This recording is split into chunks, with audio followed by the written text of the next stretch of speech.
here to share our experiences of receiving healing in the Father's house through witnessing and testimonies. I'm your host, Lisa Keaton, and today we have with us Civilla Morgan, and she's here. We want to say welcome. Thank you so much. Thanks for having me. You're welcome. So, Savia has a wide ranging background, which includes hospitality, healthcare, and financial services. She's also been a stockbroker, and then she loves to discuss the market and marketing strategies. And she currently works as a licensed insurance agent. So she's been a little bit of everything. But what I love about it is that everything that she's done so far has been about helping people. And so 8 years ago, she found her passion or her calling, and she started her podcast, Childless Not by Choice.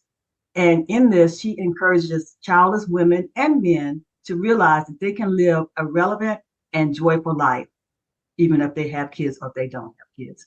So that is such a blessing. So tell Thank us a you. little bit about your journey with starting your podcast. Well, thanks again for having me. And July will be 9 years that I've been podcasting about the Childless Not by Choice experience. And I started it because I felt like nobody around me, although my family and friends loved me, they didn't understand that I wanted a family, I wanted children, and it just wasn't happening. And I felt like I couldn't be the only one that was dealing with this. And I couldn't find any resources at that time. So I finally just decided to start this platform. And I started with doing a little AM radio show at a local AM station. And then I found out about this thing called podcasting. And I said, you mean I could reach people all around the world for a fraction of what I'm paying this radio station? And I can find out what my numbers are and where my listeners are in the world and all these things. And I said, I'm doing this. So I switched over to this podcast. I originally called it 21st Century Hannah, because those of us in the Christian world, we remember Hannah, although she ended up having the children. And my first podcast producer told me that not everybody knows who Hannah is. And that's when I changed the name maybe a year or so, and maybe 2 years in, and changed the name to Childless Not by Choice podcast. And now people are listening to me all over the place, all over the world, and reaching out to me. And some of the first people I heard from were from Australia. And I'm like, people are hearing me from Australia? Is this for real? The whole podcasting thing had me just, bemused and amused, but it's reached a lot of people. There are people in different countries in Africa that reach out to me on a regular basis, people up in the northern part of our planet. It's been a really, really great experience. So tell me, how did you feel, or what were you going through when you decided, you know what, I can't be the only person. I can't be the only one going through this. What was God saying to you, or what were you experiencing at that time, your emotions or your feelings that you were going through? I'll be honest, I didn't feel like God was speaking to me. I felt his silence quite a bit. And I prayed, I begged, I bargained. I tell people it's like when you suffer loss, which I recently did suffer loss. I lost my dad 6 months ago. Yes. And thank you. And my mom 5 years ago this May. And so it's like when you lose someone, you start to bargain, the going through the stages of grief. Well, Yes. that's how I felt with this whole Childless Not by Choice journey and experience. It was like, it's a loss. And a lot of people in the Childless Not by Choice world will tell you not being able to have a child is a loss. And so a lot of people in this community are grieving. We're all in different places in our journey. And of course, it's been several years for me, so I may be able to deal with it a little bit better than somebody who's just finding out. Maybe a woman in her 20s or 30s, she's not going to have the children. So we're all on, in different places in the journey. But I remember in the beginning of my journey that I just really felt like God did me wrong, because there was no way as a very young person that you could have told me that I was not going to be married and I was not going to have kids, I'd have told you, that's not true. That's true. Yeah, I mean, nobody could have told me anything different because I know I wanted kids. And so when that started not to happen and my biological clock started to tick, tick, tick, tick, tick, I wasn't meeting Mr. Right. And in my case, as far as the issues, my issues were fibroids. So I had multiple surgeries just trying to buy time by getting the fibroids removed. It's called a myomectomy, where they remove the fibroids from your uterus. And I had 3 of those. And then finally in 2011, I said, you know what, forget it. I mean, I don't see anybody. It's not happening. And let me just, have the hysterectomy because things were really bad physically. And so I had the hysterectomy and I don't know, I couldn't hear God's voice. I just at one point thought about, I got to that crossroads that everybody talks about. I got to a literal crossroads where to the left was go my own way, do my own thing, find somebody to have a child with. I literally thought about that. I'm a preacher's kid. I was raised in a Christian home. I knew all the things, but this is how strongly I wanted a child that I considered that. Or the right side of the fork was to continue with God and see what happened. And I decided to continue with God to see what happened. I still didn't have the family. I remember a conversation with my brother where he said, we've had some profound conversations, my brother and I. Right. And he said, you know what, even if you did have the child, it doesn't mean something could have happened. Yes. Anyway, you don't know what could happen, so just choose the right way. Right. Was the conversation that we had. And so I chose God, but it still didn't happen. So then I had to deal with that, choosing God and my life still not turning out the way I wanted and expected it to turn out. So how do you deal with like pain and the disappointment and just I know, a lot of times, we don't get our way, we can't have what we want. We get mad at God. We get mad and then like you said, you take the wrong path and you just do your own thing. But how did you stay strengthened? I know you had your brother who gave you support, but how else did you stay strengthened in the fact that, you know what, I'm just going to do this God's way? Because we all don't necessarily do it God's way. We don't. And I'll say at the top, I will say that I'm not going to judge anyone. I've never judged a person, a woman, for making the decision to go out and have a child on her own. I'm not going to judge her because I know how she feels. I know how she feels. I know why she did it. She may be struggling. Things may not have turned out the way she wanted or expected, even with the child. But I will not judge a woman who does that because I know in my heart and my gut how she felt and why she did it. So having said that, I will say that I think one of the big things for me is some people may call it cultivating a relationship with Christ, and that's what it is. But I have morning devotions every morning. I know that there are people who struggle to do it and they say, oh, I got up late, I was running late for work. I have my morning devotions because if I don't, my day is not going to go well. So I make it my business to have my morning devotions. Even if I have to wake up extra early because I know I have an early appointment, then I will get up extra early. There were times when I was caring for my parents when I had to take them for labs. A lot of time labs are fasting. So you have to get there early so that their blood sugar doesn't drop before they can get, all the balancing I've had to do. Well, most of my devotions are on my phone. So if I'm sitting there waiting in the waiting room with them, I'm doing my devotions. And I think just committing to that and making sure that I didn't leave that out, even during the times when I was upset, those are the times when I cry. Honestly, it's during my morning devotions. Having just lost my dad, almost every morning during my morning devotions, I'm crying because I miss him. What? It's so funny because I'm sitting here, I'm tearing up And it's because of the fact that you said, I will not judge somebody who made the other choice because you understand. Mhm. Because I made that other choice. And I didn't Mhm. share that with you before this conversation. You didn't. But mhm, excuse me, I had my daughter before I was married. And Mhm. so, and I did not get married. I think she was 7 years old when I finally did get married. Mhm. And I felt like I was 37, Mhm. and the next month I turned 38. And I felt like my clock was running out and that I would never have the opportunity to have a child.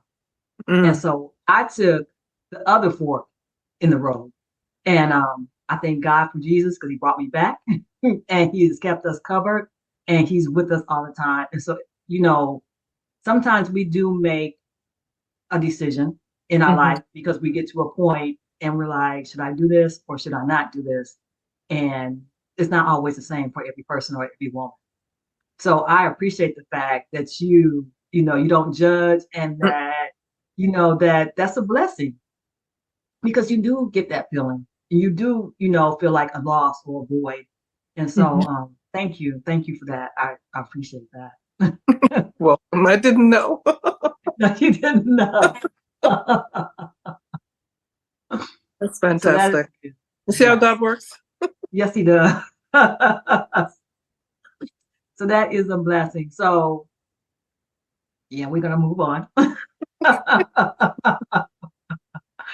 So that is good. But anyway, so in your podcast, so you meet all kinds of people who have these issues and have these problems. And do Yeah. you encourage them through Christ or you encourage them to, you know, have their devotionals, have their morning time and how, you know, how do you help strengthen them? Well, I knew from the very beginning that although I am a believer, and Mhm. I say it throughout the podcast, throughout the episodes, I think more so now than in the beginning, but I wanted to lead with, I didn't want to lead with my Christian belief Mhm. and my Christian faith because I wanted to reach everybody globally. And Right. as we know, there are some countries where Christianity is frowned upon or it's not the major religion. And I wanted to reach all women. Right. And when I made that decision, I didn't feel like God didn't want me to, because I'm sure He Right. would have said so. But I that's what I lead with. I even say it sometimes in some of the episodes. Look, I know you're not, some of you are not believers. You guys know I am. And then here's what I have to say, but then I get back on track because I heard from a doctor, a female Right. doctor from India, a few weeks ago, couple months ago, who told me that she's childless, and one of the episodes really touched her. Mhm. Now we know, I don't know if she's a Christian or not, but we know that India, generally speaking, is Christianity is not the major religion. Right. And so, you know, I hear from people from different countries in Africa, and we know that in Africa, in some countries, Christianity is not the major religion. So if I led with that, I felt like I'd be leaving some women out. And the fact is, regardless of our faith, women, there are childless not by choice women, no matter what the faith. And that's very I, true. right. I prefer to reach women on our childless not by choice level. We can talk about the Christianity later. I can, like I said, sprinkle it throughout the episode sometimes, but I want to reach everybody. And that's a blessing. That is a blessing because you know what? We are all God's children. Yes. And it doesn't matter, you know, how we get to him or when we get to him, but as long as we get to him. And so that's good because Yes. you're right. Everybody does not believe the same. And everybody, but you doing this and reaching out sets an example for people to see Christ in you, even though if you don't even speak it. So Right. that's really good. And that is truly a blessing. Thank you. Yeah. And so that shows your love and your compassion for people, for women everywhere. And then you have men who reach out to you. I have been the one, I mean, I've interviewed men. Episode 160 was an interview I did with, that was 2 episodes ago. Episode 160, I interviewed Sheridan Voisey. I don't know if anybody listening knows who he is, but he's very well known in the Christian world. He just came out with, I don't know if we didn't really talk about this before, but he came out with this devotional praying through infertility. And I am a contributor. And actually, today was my day. I didn't even know that my entry came up today, but it did. March, what is this, the 29th? Yes. So I was fortunate enough for him to reach out to me, but I interviewed him for the book, for the devotional, and everything else he has going on. He's done entries. I don't know if anybody listens to Our Daily Bread or read the little Our Daily Bread books. He's done a lot of those. So very well known in the Christian world, but his childlessness, with him and his wife, it's on his part. Right. And so I've interviewed other men as well where it's been on their part. So they've been referred to me or I've heard about them. I did a Father's Day episode a couple of years ago with all men, like maybe 5 or 6 different men. And they each gave a little snippet of how they deal with their childlessness. So in some cases I do reach out. In other cases, men have reached out to me to interview them. And that's really good because it's universal. It's a universal issue. It's not just a woman issue. It could be a man issue. I have a friend who's, her and her husband have been trying, and it's actually on his side too, that the problems. But then you meet women, who is on their side. And so this is a blessing that you can reach out and touch people through helping them and encouraging them that, you can still have a wonderful life. You can still have a blessed life. You can still have all the joy that you have. You just don't have it with children. But do you have like nieces and nephews? I have 3 nephews. They're grown men, but they're my babies anyway. Right. One of them has his own 3-year-old, but they're still my babies. Right. And so, those are my people. I used to call them the 3 Musketeers when they were little.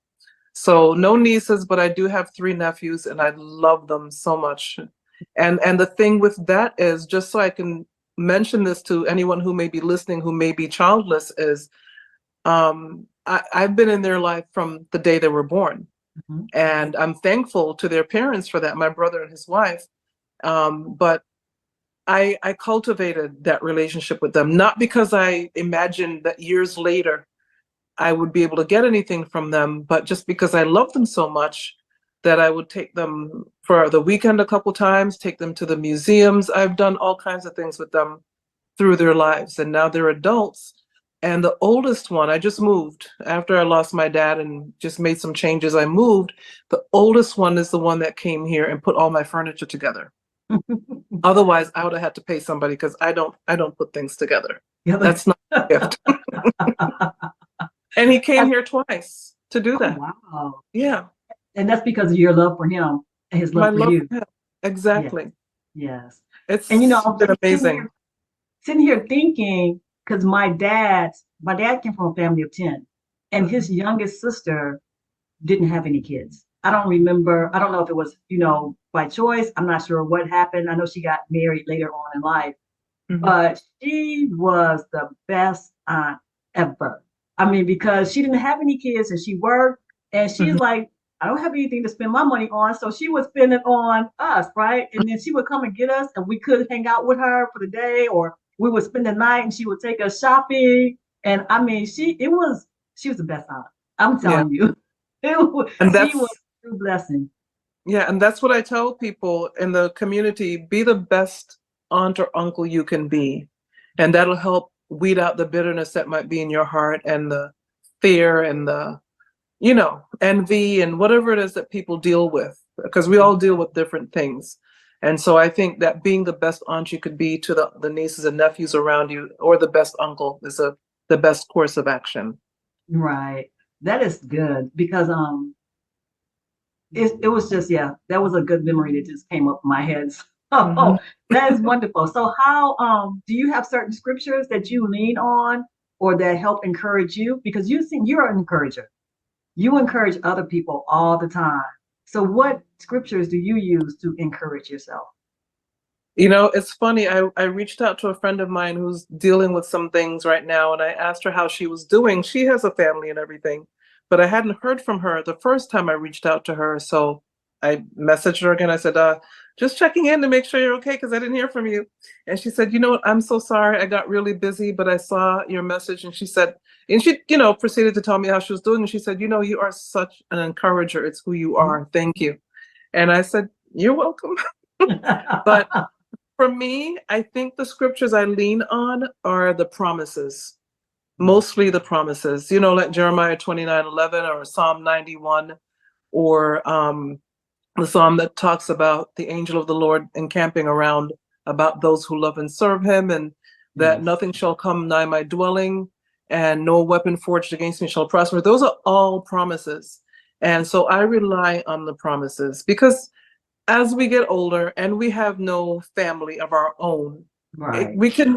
fear can tend to set in sometimes. And that's kind of what I talked about in my entry today for this praying through infertility.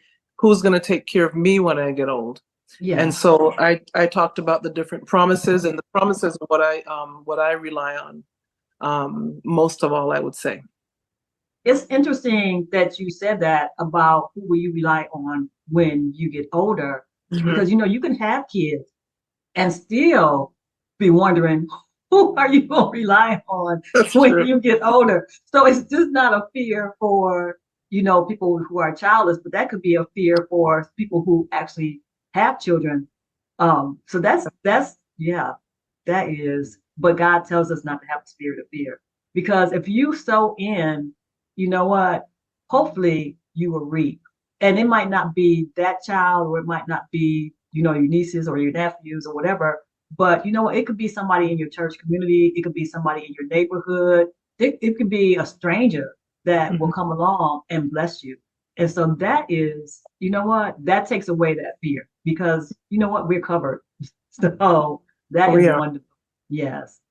And so then I want to say that the other thing is, sometimes in life, God, because we talked about earlier when I introduced you about all the different backgrounds that you had, all the different things that you've done in life. And sometimes it takes us a while to find where we're supposed to be and how we're supposed to present and do the podcast and do all that stuff. So that was a journey for you as well, in trying to figure out, you know what? So how did you come to find out this is where I need to be and this is where I'm supposed to be? Well, as the podcast continued, I didn't expect to be here 9 years later.